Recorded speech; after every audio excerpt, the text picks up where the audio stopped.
Hello. आज हम discuss करने जा रहे हैं जामिया मिल्लिया इस्लामिया के एंट्रेंस टेस्ट की प्रिपरेशन के बारे में डिस्कस करने जा रहे हैं कि अब आप एंट्रेंस टेस्ट की प्रिपरेशन कैसे करें कि आपका एंट्रेंस टेस्ट निकल जाए। सबसे पहले जैसे कि आप लोगों को पता है कि जो एंट्रेंस टेस्ट के प्रिपरेशन के लिए अब आपके पास टाइम कम बचा है, तो अब आपको नई स्ट्रैटेजी से एंट्रेंस टेस्ट की प्रिपरेशन करनी पड़ेगी। अगर आप प्रिपरेशन कर रहे हैं पहले से ही तो बहुत अच्छी बात है, लेकिन अब आपको उस स्ट्रैटेजी को रिवाइज करना पड़ेगा। टाइम टू टाइम आपको अपनी एंट्रेंस टेस्ट की प्रिपरेशन में चेंजेस करने पड़ेंगे कि किस तरीके से आप ताकि ईजिली आपका एंट्रेंस टेस्ट निकल जाए। तो अब आपको कैसे प्रिपरेशन करनी है। जिन बच्चों ने एंट्रेंस टेस्ट की प्रिपरेशन स्टार्ट है उनके लिए बहुत अच्छी बात है, आप वैसे ही करते रहिए और आगे आपको कैसे करना है ये अभी हम इसमें डिस्कस करने वाले हैं। और जिन बच्चों ने अभी स्टार्ट नहीं करी प्रिपरेशन, तो आपको अब ऐसे ही करना है जैसे बाकी बच्चे एंट्रेंस टेस्ट की प्रिपरेशन कर रहे हैं। अब बात आती है क्या अभी सफिशिएंट टाइम है एंट्रेंस टेस्ट की प्रिपरेशन करने के लिए। बिल्कुल अभी भी सफिशिएंट टाइम है, क्योंकि अभी भी आप लोगों के पास कई बच्चों के पास बचे हैं 1 महीने एंट्रेंस टेस्ट है। आपको पता है कि अभी 1 महीने का टाइम है एंट्रेंस टेस्ट के लिए ज़्यादातर कोर्सेज़ का, लेकिन जिनका एंट्रेंस टेस्ट जुलाई एंड में ही है तो उनके लिए थोड़ा सा कम टाइम बचा है। लेकिन अभी भी आप अगर सही तरीके से प्रिपरेशन करेंगे तो आपका एंट्रेंस टेस्ट निकल जाएगा। प्रिपरेशन कैसे करनी है, किन किन बातों का ध्यान रखना है, ये सब हम एक एक करके इस वीडियो में डिस्कस करने वाले हैं। ठीक है, तो आइए अब हम एक एक करके बात करते हैं आपको प्रिपरेशन कैसे करनी है। सबसे पहले पॉइंट नंबर 1, अब इस टाइम आपको कोई मॉक टेस्ट की प्रिपरेशन नहीं करनी। सबसे पहले आपको करने प्रीवियस ईयर क्वेश्चन। सबसे पहले आपको क्या करना है, प्रीवियस ईयर क्वेश्चन पेपर। अब प्रीवियस ईयर क्वेश्चन पेपर आपको कितने करने हैं, कम से कम आपको 3 से 5 साल के प्रीवियस ईयर क्वेश्चन पेपर करने हैं।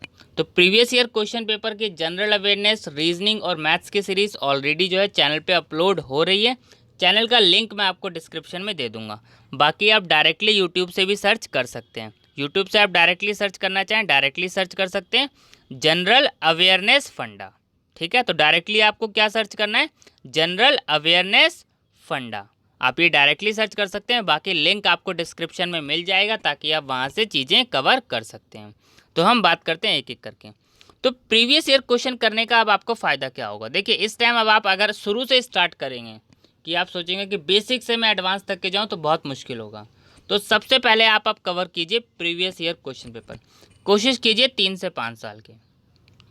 अब देखिए 3 से 5 साल तक के कवर क्यों करने, जिससे आपको आइडिया लग जाएगा कि प्रिपरेशन जो आप करने जा रहे हैं क्या सही करने जा रहे हैं प्रिपरेशन या फिर नहीं करने जा रहे हैं। आपने एंट्रेंस क्वेश्चन पेपर एक बार देख लिया, आपको आइडिया लग गया क्वेश्चंस का लेवल क्या है। क्योंकि इस टाइम अब आप बुक से प्रिपरेशन नहीं कर सकते। आप अलग से ना तो जनरल नॉलेज की बुक से प्रिपरेशन कर सकते हैं। मैं आपको कहूँ कि अब ल्यूसेंट खरीद लीजिए या अरिहंत खरीद लीजिए, या फिर जो है आप रीजनिंग के लिए जो है RS अग्रवाल जी की खरीद लीजिए, क्वांटिटेटिव एप्टीट्यूड के लिए RS अग्रवाल जी की खरीद लीजिए। तो नहीं, अब आप इतनी सारी बुकें नहीं खरीद के प्रिपरेशन कर सकते। तो इसलिए अब आपको कैसे कैसे करना है इसलिए मैं आपको बता रहा हूँ। सबसे पहले आपको क्या करना है, प्रीवियस ईयर क्वेश्चन पेपर सिर्फ अपने कोर्स के नहीं, दूसरे कोर्स के भी, जिन कोर्सेज का एंट्रेंस टेस्ट का सिलेबस सेम है। पहले आपको क्या करना है, अपने कोर्सेज के पेपर करने हैं। ठीक है, सबसे पहला काम। सेकंड पेपर आपको क्या करना है कि जो पास्ट ईयर जितने भी पेपर हैं, पास्ट ईयर जितने भी पेपर है, जैसे आप प्रिपरेशन कर रहे हैं BA पॉलिटिकल साइंस की और BBA का पेपर भी आपको कवर करना है। लेकिन BBA के पेपर में आपको पता है कि मैथ्स पूछी जाती है, तो आपको मैथ नहीं करनी है, बाकी सारा पार्ट आपको करना है। रीजनिंग, जनरल अवेयरनेस, ये सारा आपको करना है। इंग्लिश। अब बात आती है कि एंट्रेंस टेस्ट के प्रिपरेशन के लिए, जैसे कि आप लोगों को पता है जो सिलेबस है 4 से 5 पार्ट में डिवाइड होता है ज़्यादातर। अगर हम बात करें रीजनिंग की, सबसे पहले हम एक एक करके बात करते हैं। तो रीजनिंग के लिए आपको क्या करना है, रीजनिंग के लिए इस टाइम आपको बुक परचेज नहीं करनी। रीजनिंग के लिए सिर्फ आपको अपने कोर्स के पास्ट ईयर के पेपर कर लेने और अदर कोर्सेज के भी पास्ट ईयर के पेपर कर लेने, बस इतना सफिशिएंट होगा। रीजनिंग के क्वेश्चन आपको पता है 20 क्वेश्चन पूछे जाते हैं। अगर आप इतना सा कर लेंगे तो आप आराम से एग्ज़ाम के 15 to 18 क्वेश्चन ईजिली कर पाएंगे। मैं क्या कह रहा हूँ, रीजनिंग के सिर्फ अपने पेपर के नहीं, बाकी पेपर के भी। इसलिए मैं चैनल पे जो है रीजनिंग्स के लगभग अपलोड कर दूंगा सारी वीडियोस, जितने भी पास्ट ईयर एग्जाम में पूछे गए 2016 से 2020 तक के। तो आपको क्या करना है, पास्ट ईयर की सारी रीजनिंग करनी है। जैसे नंबर सीरीज़ हो गई, अल्फ़ाबेट सीरीज़ हो गई। अगर आप बुक से अभी भी कर सकते हैं तो आप बुक से कर सकते हैं, कोई प्रॉब्लम नहीं है। पर मैं रीजनिंग के लिए कहूँगा, रीजनिंग के लिए आपको बुक की ज़रूरत नहीं है, बहुत बेसिक क्वेश्चंस होते हैं और काफ़ी आसान होते हैं रीजनिंग के, तो आप आसानी से कर पाएंगे। अब बात आती है मैथ्स की। रीजनिंग के बात करते हैं हम कि उसके बाद मैथ्स के। मैथ्स के भी आपको पता है कि 20 क्वेश्चंस पूछे जाते हैं ज़्यादातर। अब किसी में 10 क्वेश्चन पूछे जाते हैं, तो आपको देखना है कि आपके कोर्स में कितने क्वेश्चन पूछे जाते हैं। मैथ्स के क्वेश्चंस का लेवल क्या है। मैथ्स के लिए हो सकता है कि आपको थोड़ा सा बुक से पढ़ना पड़ेगा और थोड़े से क्वेश्चंस भी ज़्यादा प्रैक्टिस करने पड़ेंगे। रीजनिंग के लिए इतना ज़्यादा ज़रूरत नहीं होती है। तो सबसे पहले आप पास्ट ईयर के ही कवर कीजिए और कुछ मत कीजिए। अब बात आती है general awareness, general knowledge, current affairs और इंग्लिश। अब देखिए इन सब के लिए भी आप अगर पॉसिबल हो तो जनरल नॉलेज के लिए आप ल्यूसेंट या फिर अरिहंत से कवर कीजिए। मैं क्या कह रहा हूँ, पॉसिबल हो तो। अब पॉसिबल नहीं है तब क्या करना है, अभी हम बात करने वाले हैं। अगर पॉसिबल हो तो आप जनरल अवेयरनेस, जनरल नॉलेज के लिए ल्यूसेंट की बुक को प्रेफर कीजिए, अगर पॉसिबल है तो। नहीं तो आप पास्ट ईयर के जितने भी एग्ज़ाम में क्वेश्चन पूछे गए हैं वो सारे कवर कीजिए। उससे क्या होगा, आपको बहुत सारे टॉपिक्स का आइडिया लग जाएगा कि इसमें ये टॉपिक्स है, इसमें ये क्वेश्चन है, तो आपके काफ़ी हद तक की चीज़ें कवर हो जाएगी। लेकिन बात आती है कि जनरल अवेयरनेस में क्या आप सारा इतने से ही बात बन जाएगी, नहीं। आप अपने कोर्स का एंट्रेंस टेस्ट के जब पेपर कर लेंगे तो आपको आइडिया लगेगा कि जो सबसे ज़्यादा क्वेश्चन है किस टॉपिक से पूछे जा रहे हैं आपके एग्ज़ाम में। पॉलिटिकल साइंस से एग्ज़ाम में पूछे जा रहे हैं टॉपिक्स एमसीक्यू, जनरल अवेयरनेस या जनरल नॉलेज के अगर हम बात करें, या फिर करंट अफेयर्स। उसके बाद देखिए आप इकोनॉमिक्स से पूछे जा रहे हैं ज़्यादा क्वेश्चन, या फिर हिस्ट्री से पूछे जा रहे हैं, या फिर जियो से पूछे जा रहे हैं। पहले आपको ये पहचानना है। और आपको पता चल जाए, ज़्यादातर क्वेश्चन अगर हम देखें तो कई पार्ट में हमें दिखता है, देखने को मिलता है कि पॉलिटिकल से ज़्यादा क्वेश्चन होते हैं, इको से 3 से 4 क्वेश्चन होते हैं। मैं मिक्स वाले सिलेबस की बात कर रहा हूँ, ठीक है। और हिस्ट्री से भी बात करें तो हम 4 से 5 क्वेश्चन होते हैं, तो मतलब मिक्सअप होता है। तो पॉलिटिकल से सबसे ज़्यादा होते हैं। तो आपको क्या करना है, अब पॉलिटिकल, इको, हिस्ट्री, जियो, जनरल साइंस, तो इसमें आपको क्या करना है, पॉलिटिकल साइंस और इको अगर आपको दिख गया कि इन दो से ज़्यादा क्वेश्चन है, तो इसको आप एक बार अच्छे से बुक से कर लीजिए। इसको आप एक बार अच्छे से बुक से कर ले, सारा नहीं मैं आपको इसीलिए करने को बोल रहा हूँ। इन दो को ज़रूर कर लीजिए बुक से, ये काम आप कर लीजिएगा। इससे आपको बहुत आसानी होगी एंट्रेंस टेस्ट के प्रिपरेशन में। अब बात करते हैं पॉइंट नंबर 4। मैंने अभी तक इसीलिए आपको कोई बुक परचेज़ करने को नहीं कहा है, लेकिन हाँ आपको एक बुक ज़रूर आपके पास होगी, ज़रूर कहीं ना कहीं ज़्यादातर बच्चों के पास आप लोगों ने परचेज़ तो करी होगी। या तो आपने कॉन्सेप्टम की बुक परचेज़ करी होगी या आपने शफीक गाइड की। तो आपने कोई सी भी बुक परचेज़ करी हो, कॉन्सेप्टम की हो या फिर शफीक गाइड हो। अब आपने शफीक गाइड परचेज़ करिए तो बेस्ट है, कोई प्रॉब्लम नहीं है। कॉन्सेप्टम की परचेज़ करिए तो वो भी आपके लिए बेस्ट है। पर करना क्या है, आपको इस बुक को पूरा पढ़ना है। इस बुक को पूरा पढ़ना है, आप इसमें एक भी टॉपिक नहीं छोड़ेंगे। जितना हो सके आपको इसको अच्छे से कवर करना है और ज़्यादा से ज़्यादा करना है। ऐसा नहीं है कि आप कॉन्सेप्टम, शफीक गाइड आपने जो भी परचेज़ करी है उसमें भी आप आधी पढ़ें, ऐसा गलती मत करना। अगर आप ऐसी गलती करेंगे तो आपको नुकसान होगा। तो आपको क्या करना है, आपने शफीक गाइड परचेज़ करी है तो आप उसको अच्छे से पूरा रीड करें। अब ऐसा नहीं है कि शफीक गाइड से ही पेपर आएगा या कॉन्सेप्टम से ही पेपर आएगा। पेपर हमेशा अनएक्सपेक्टेड होता है, ये आपको पता होना चाहिए और उसके लिए आपको तैयार रहना है। और अनएक्सपेक्टेड या फिर मुश्किल, आसान, मॉडरेट लेवल, मतलब पेपर का लेवल क्या होगा ये सबके लिए सेम होगा। अगर आसान आया तो सबके लिए ईजी है, मुश्किल आया तो सबके लिए मुश्किल है, और अगर मॉडरेट लेवल है तो वो सबके लिए मॉडरेट लेवल है। Normally entrance test moderate level के ही आते हैं, ठीक है। ये चीज़ आपको ध्यान रखनी है।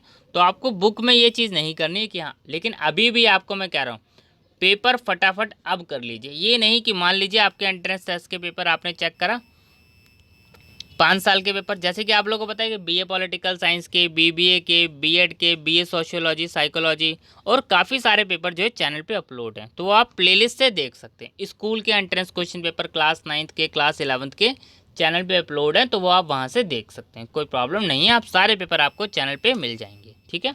और PDF आपको टेलीग्राम पर मिल जाएगा, टेलीग्राम का भी लिंक आपको डिस्क्रिप्शन में मिल जाएगा।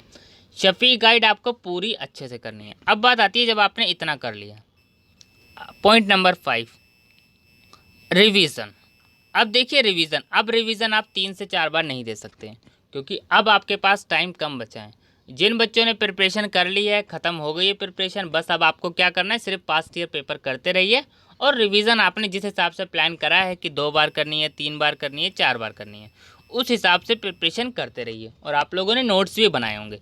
लेकिन आप अभी प्रिपरेशन स्टार्ट करने जा रहे हैं, तो आप जितना भी पढ़ें उसको कोशिश कीजिएगा 1 से 2 बार रिवाइज ज़रूर करना।